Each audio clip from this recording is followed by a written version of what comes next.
दोस्तों, किसी को बुरा बोलना, चुगली करना, बुराई करना, जलन व ईर्ष्या का भाव रखना, ये सब आपकी तरक्की व खुशियों को रोक देते हैं। आपके जीवन में गहरा प्रभाव डालते हैं। क्या भाग्य में लिखा कभी मिट सकता है?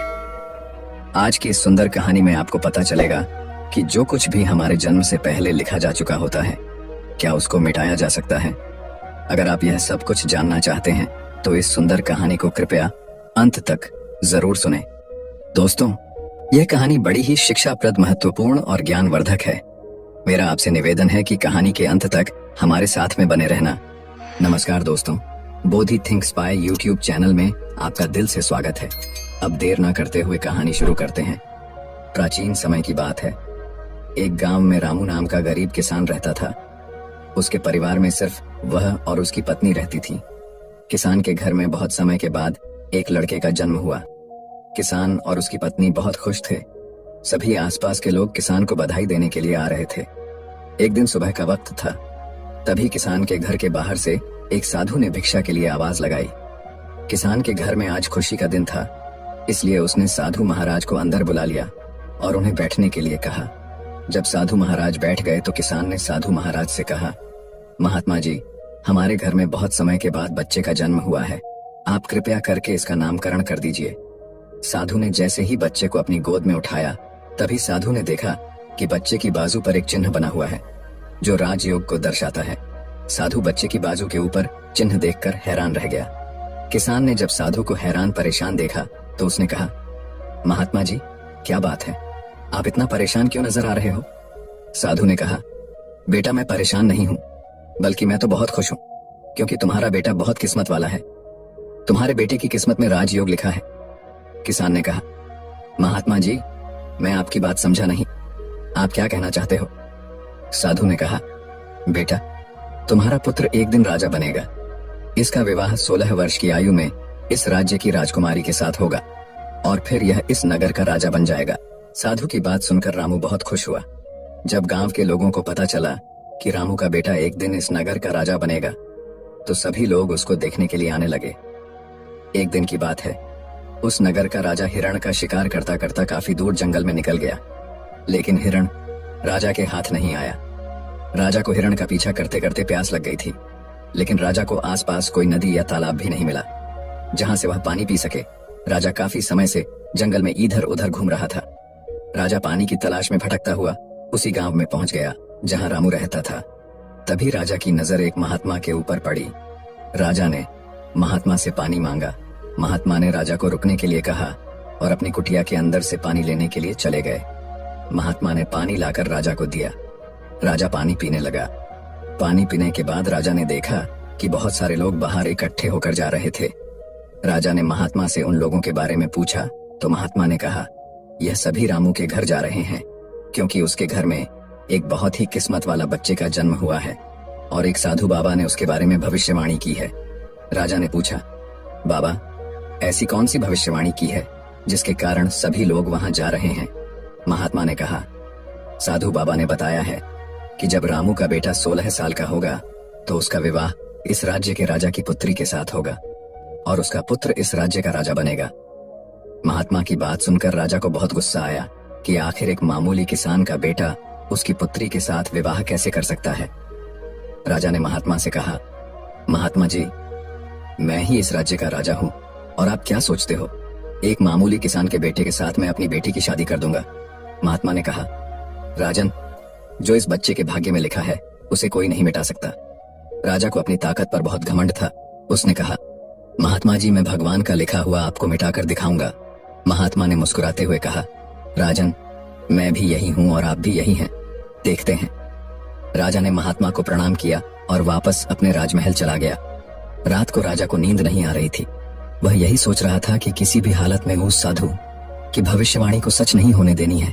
अगले दिन राजा अपना वेश बदलकर रामू के गांव में पहुंच गया।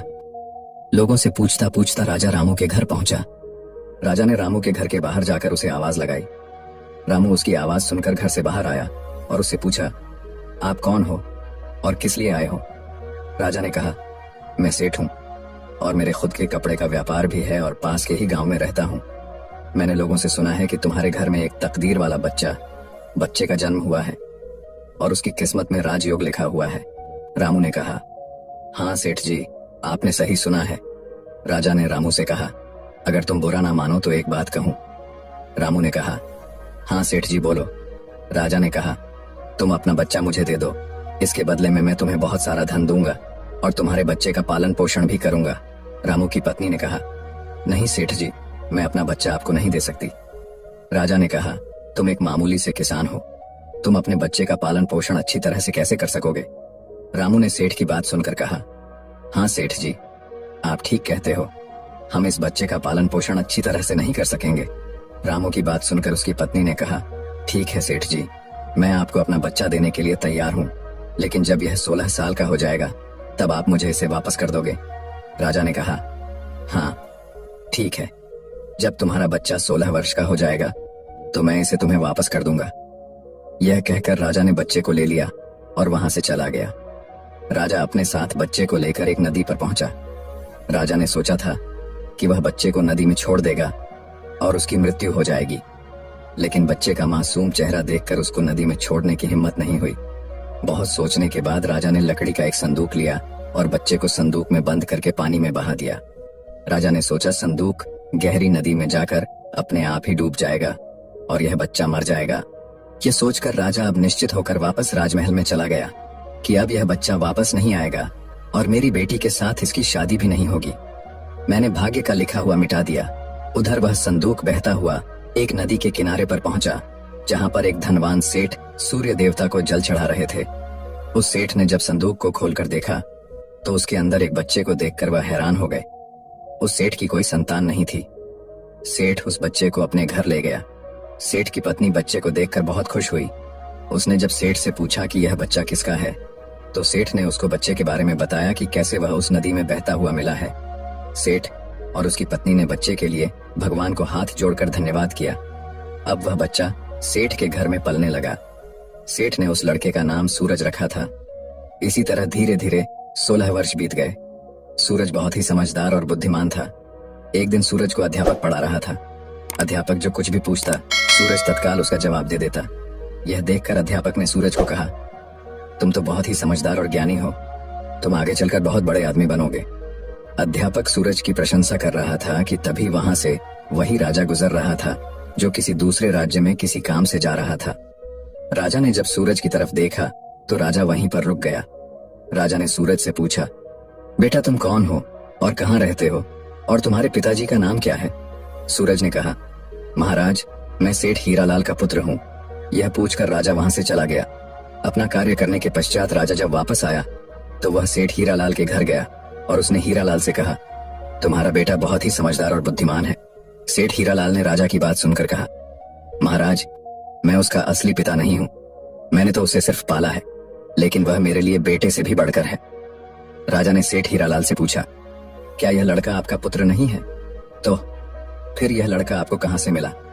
फिर सेठ हीरालाल ने राजा को सारी कहानी सुनाई कि कैसे वह उसे बहते हुए पानी में एक संदूक से मिला था। जब राजा ने सेठ हीरालाल की बात सुनी तो वह चौंक गया। राजा समझ गया था कि यह बच्चा वही है जिसे मैंने 16 साल पहले नदी में बहा दिया था। राजा और सेठ हीरालाल अभी बातें कर ही रहे थे कि वहां पर सूरज आ गया। राजा ने सूरज को देखा तो उसने सेठ हीरालाल से कहा, सेठ जी मुझे आगे किसी काम से जाना है, अगर आप अपने बेटे के हाथों मेरी एक चिट्ठी महारानी तक पहुंचा दो तो मैं उसको सोने की 50 मोहरें दूंगा। सूरज ने यह सुनकर राजा से कहा, हाँ महाराज क्यों नहीं, मैं आपकी चिट्ठी जरूर पहुंचा दूंगा। राजा ने चिट्ठी में चुपचाप एक संदेश लिखा और चिट्ठी के ऊपर मोहर लगा दी और चिट्ठी सूरज को पकड़ा दी और कहा कि बेटा यह लो, यह रानी तक पहुंचा देना। सूरज चिट्ठी लेकर चला गया। सूरज चलते चलते एक घने जंगल से गुजर रहा था कि वह रास्ता भटक गया। उसे रास्ता ढूंढते ढूंढते रात हो गई। सूरज रात गुजारने के लिए कोई जगह ढूंढने लगा, तभी उसकी नजर एक झोपड़ी के ऊपर पड़ी। सूरज ने सोचा, मैं रात यहीं पर बिता लेता हूँ। ये सोचकर सूरज घोड़े से नीचे उतरा और झोपड़ी के अंदर चला गया।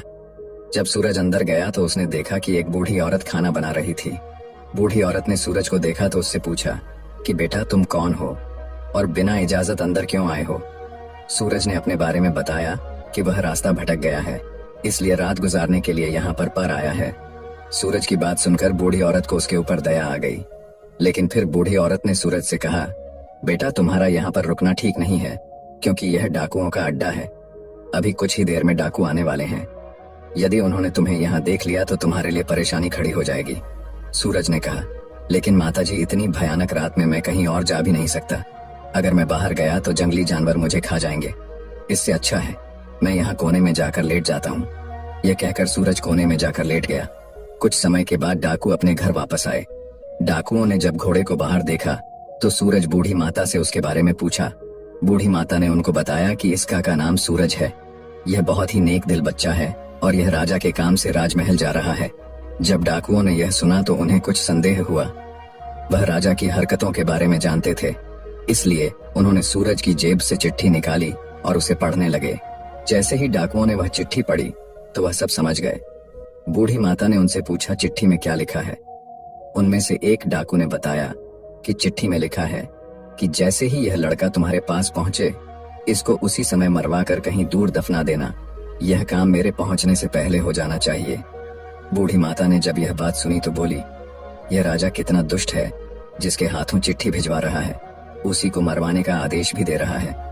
यह सोचकर बूढ़ी माता ने सोचा कि मुझे इस मासूम को बचाना चाहिए। उसने डाकुओं से कहा।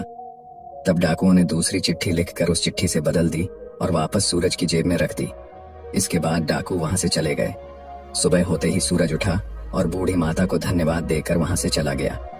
सूरज कुछ समय के बाद ही राजमहल पहुंच गया और उसने चिट्ठी महारानी को दे दी। महारानी ने चिट्ठी पढ़ी तो चिट्ठी में लिखा था कि यह लड़का बहुत ही बुद्धिमान और ज्ञानी है। यह राजकुमारी से विवाह करने लायक है, इसलिए मेरे आने से पहले ही तुम इसका विवाह राजकुमारी से कर दो। महारानी सोचने लगी कि आखिर ऐसे कैसे महाराज किसी अनजान से राजकुमारी का विवाह कर सकते हैं, लेकिन फिर उसने देखा कि चिट्ठी पर राजा की मोहर भी लगी हुई थी, इसलिए यह लड़का झूठ नहीं बोल सकता। यह सोचकर महारानी ने राजकुमारी का विवाह उस युवक से कर दिया। कुछ दिनों के बाद जब राजा वापस आया तो उसे पता लगा कि उसकी पुत्री का विवाह उसी युवक से हो गया है। यह सुनते ही राजा गुस्से से आग बबूला हो गया और उसने महारानी से पूछा, तुमने यह सब क्यों किया? तब महारानी ने बताया कि महाराज, जैसा कि आपने चिट्ठी में लिखा था, मैंने वैसा ही किया है। राजा ने महारानी को चिट्ठी दिखाने के लिए कहा। जब महारानी ने चिट्ठी दिखाई तो राजा ने चिट्ठी में कुछ और ही लिखा पाया। यह देखकर राजा ने गुस्से में सैनिकों को कहा, जाओ और जाकर सूरज को पकड़ कर लाओ। सैनिक तुरंत गए और सूरज को पकड़ कर ले आए। राजा ने गुस्से में सूरज से कहा, तुमने धोखे से मेरी पुत्री के साथ विवाह तो कर लिया, लेकिन मैं तुम्हें अपना दामाद स्वीकार नहीं करूंगा। सूरज ने राजा की बात सुनकर कहा, लेकिन महाराज, मैंने तो आपके साथ कोई धोखा नहीं किया है। राजा ने सूरज की बात सुनकर कहा, तुम मुझे भी बेवकूफ बनाना चाहते हो, लेकिन मैं तुम्हें अपना दामाद स्वीकार नहीं करूंगा। अभी दोनों की बात चल ही रही थी कि एक सैनिक ने आकर राजा से कहा, महाराज, बाहर एक महात्मा आए हैं, वह आपसे इसी समय मिलना चाहते हैं। राजा ने महात्मा को अंदर लाने का आदेश दिया। महात्मा जी अंदर आए तो राजा ने उठकर उनको प्रणाम किया और उनके आने का कारण पूछा। महात्मा ने कहा, राजन, लगता है आपने मुझे पहचाना नहीं। राजा ने कहा, नहीं महाराज, मैंने आपको नहीं पहचाना। नहीं, महात्मा ने मुस्कुराते हुए कहा, राजन, मैं वही हूँ जिसे तुम आज से 16 वर्ष पहले भाग्य का लिखा मिटाने की बात बोलकर आए थे। जैसे ही महात्मा ने यह बात कही, राजा एकदम से चौंक गया। उसे सब कुछ याद आ गया। महात्मा ने मुस्कुराते हुए कहा, क्यों राजन, भाग्य का लिखा मिटा दिया? राजा ने आंखें नीची करके कहा, नहीं महात्मा जी, मैं भाग्य के हाथों हार गया। महात्मा ने कहा, राजन, भाग्य के हाथों कोई नहीं जीत सकता, इसलिए अब सूरज को अपना दामाद स्वीकार करो और अपना राजपाट उसको सौंप दो। राजा ने कहा, महात्मा जी, जैसा आपने कहा है वैसा ही होगा। राजा को समझाकर महात्मा जी वहां से चले गए। राजा ने सूरज से माफी मांगी और सारा राजपाट उसको सौंप दिया। तो दोस्तों, कैसी लगी आपको ये कहानी? आप हमें कमेंट सेक्शन में जरूर बताना, और अच्छी लगी हो तो इस चैनल को सब्सक्राइब जरूर कर लेना। तो चलिए, मिलते हैं ऐसी ही कोई नई कहानी में। तब तक के लिए अपना ख्याल रखें। धन्यवाद और नमो बुद्धाय।